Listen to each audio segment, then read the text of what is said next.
A penguin waddles across Antarctic ice at -40 degrees, wearing nothing but feathers and attitude. No jacket, no shelter, just vibing in conditions that would kill most animals in minutes. How is that even possible? Penguins are birds that said, forget the sky and dove into the ocean instead. 18 different species exist today, scattered across the southern hemisphere from Antarctica to the Galapagos Islands near the equator. They're not just cold weather specialists. Some species live where it's scorching hot. The African penguin breeds on beaches where temperatures hit 90 degrees. Same basic body plan, completely different world. Their secret weapon? Engineering that would make NASA jealous. A penguin's feathers aren't like other birds. They have about 100 feathers per square inch, the densest plumage in the bird kingdom. Each feather overlaps like roof shingles, creating a waterproof barrier. Underneath that outer layer sits a thick coat of down that traps warm air against their skin. Oil from a gland near their tail keeps everything slick and impermeable. Water literally can't touch them. But here's where it gets wild. Penguins don't just survive cold water, they hunt in it for hours. Emperor penguins can dive over 1,800 feet deep and hold their breath for 22 minutes. That's deeper than most submarines go and longer than a TV episode. Their bodies do something extraordinary during these dives. Heart rate drops from 100 beats per minute to just 20. Blood flow redirects away from non-essential organs, focusing entirely on the brain and heart. It's controlled drowning, except they're in complete command. They also have solid bones instead of the hollow ones that help other birds fly. Extra weight helps them dive deeper and stay submerged longer. Swimming through water requires different physics than flying through air. Penguins figured that out millions of years ago and committed fully to the aquatic lifestyle. Their wings became flippers, rigid and powerful. In water, penguins fly. That's the only way to describe it. They rocket through the ocean at speeds up to 22 miles per hour, spinning and banking like fighter jets. Gen 2 penguins are the fastest, clocking speeds that would get them a ticket in a school zone. On land, they look clumsy and awkward, but underwater, absolute mastery. Now let's talk about something nobody mentions. Penguin knees. Everyone thinks penguins are short and stubby, right? Wrong. They have legs. Long legs. Those legs are just hidden inside their body. What looks like a penguin's knee is actually its ankle. The real knee is tucked up inside near the hip. X-rays reveal their true form. Regular bird legs, just worn differently. They're basically walking around in permanent pants. This design serves a purpose. Short, visible legs and feet, positioned far back on their body, create a natural tripod with their tail, perfect for standing upright on ice. Those feet are fascinating by themselves. Penguins have a counter-current heat exchange system in their legs. Warm blood flowing down toward the feet passes right next to cold blood returning from the feet. Heat transfers between the two streams. By the time blood reaches their toes, it's already cold, so they lose minimal body heat to the ice. The returning blood gets pre-warmed before reaching their core. Biological engineering at its finest. Some species take the cold game even further. Emperor penguins breed during Antarctic winter, the most hostile season on the planet. Winds hit 100 miles per hour. Temperatures drop to -75 degrees. Most animals flee.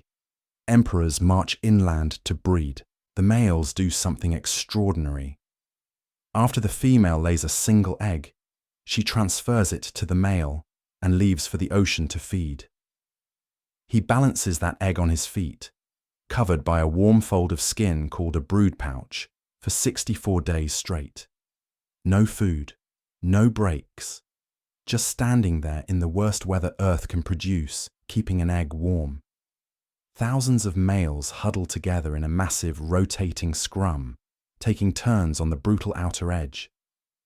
The whole group moves as one organism, each individual cycling from outside to inside and back again. When you're on the outside, you face the full fury of Antarctic winter, -75 degrees, hurricane-force winds, complete darkness. After a stint on the edge, you gradually work your way toward the warm center, where it might be a balmy 20 degrees. Then the cycle repeats. This isn't just survival, it's cooperation on a scale that's hard to comprehend. Meanwhile, females are out gorging on fish and krill, building up reserves. When they return, they regurgitate food for the newly hatched chick. The male, who hasn't eaten in over 100 days and lost almost half his body weight, finally gets to leave for the ocean. Co-parenting taken to an extreme that makes human complaints about sleepless nights seem trivial. Different penguin species have evolved wildly different strategies. Macaroni penguins have ridiculous yellow eyebrow feathers that serve no obvious purpose except looking fantastic. Rockhopper penguins literally hop up rocky cliffs instead of waddling, bouncing up slopes that seem impossible for a bird without flight. Little blue penguins, the smallest species, stand only 13 inches tall and nest in burrows like rabbits. Then there's the ancient history. Penguins have been around for at least 60 million years. Fossils show some prehistoric species stood over 6 feet tall and weighed 200 pounds. Imagine a penguin looking you in the eye. They dominated Southern Ocean ecosystems long before humans existed, but something changed their trajectory forever. And what happened next shaped every penguin alive today. What happened was climate. Around 34 million years ago, Antarctica froze. Before that, it was temperate, even warm in places. Forests covered parts of the continent.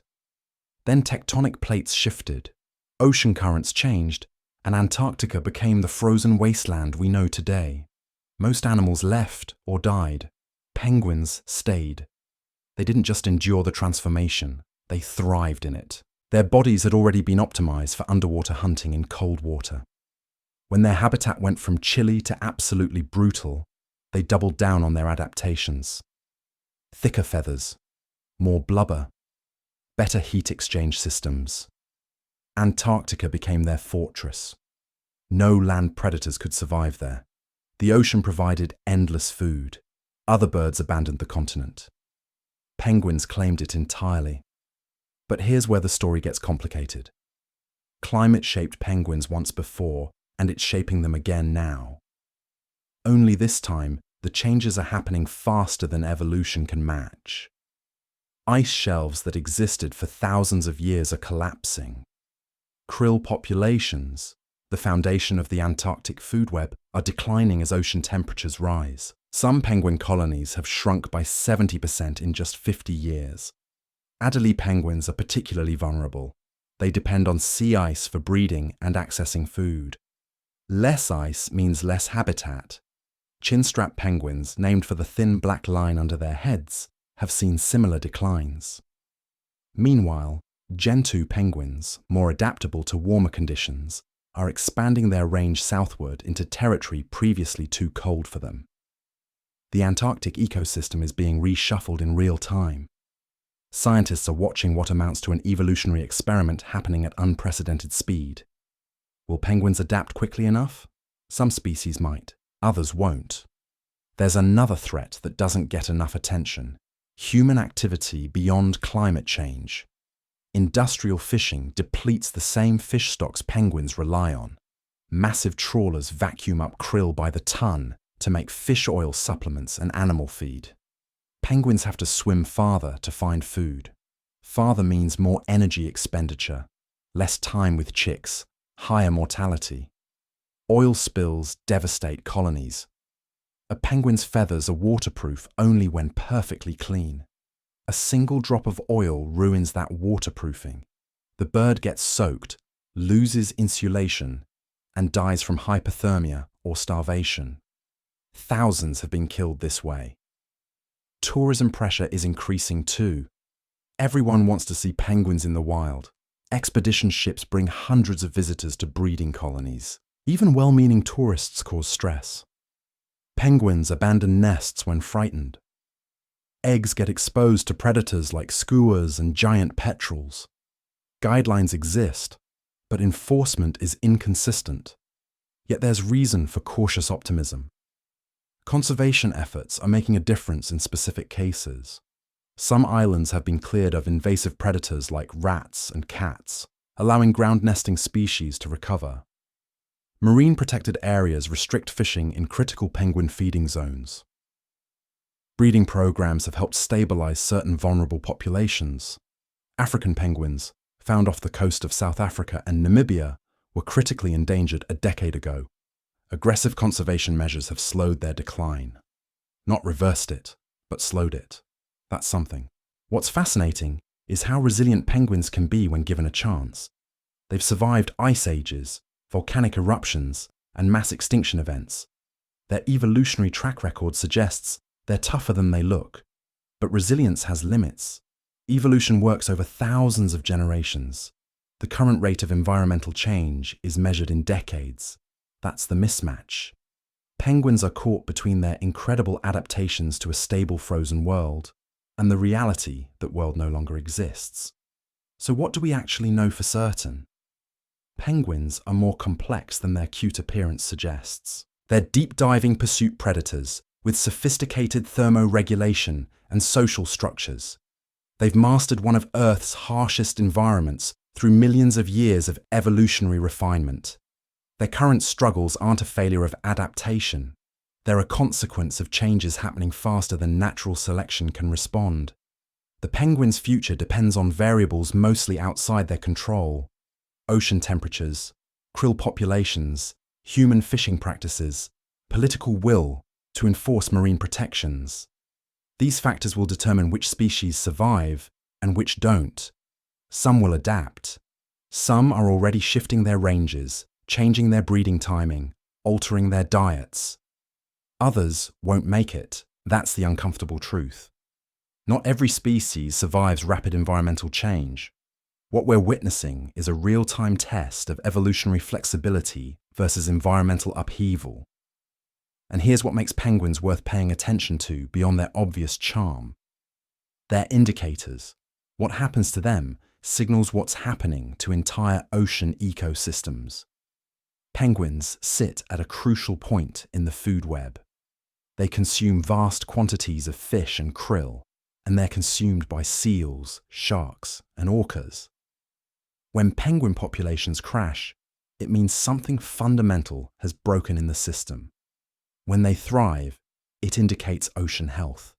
They're not just charismatic birds we enjoy watching. They're messengers. Right now the message isn't great, but it's not hopeless either.